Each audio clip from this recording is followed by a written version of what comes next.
How to access invite-only scripts on TradingView. So if you want to access invite-only scripts on TradingView, then just watch this video.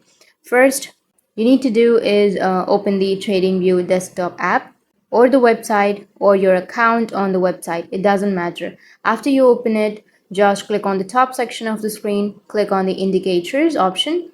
Under indicators, you need to you will see community scripts option. Simply tap on the community scripts, and here are the scripts. These scripts are public, and if you received any read-only scripts, you will find it here in a section called invite-only scripts. Just click on it and drag the script that you want to open currently. And I don't have any scripts for now. If you have any scripts, then you will have that option right here. So simply choose that option and you'll be able to access the invite on that script. So in this way, you'll be able to access invite-only scripts on TradingView. And if you have any questions, feel free to comment below. Thanks for watching.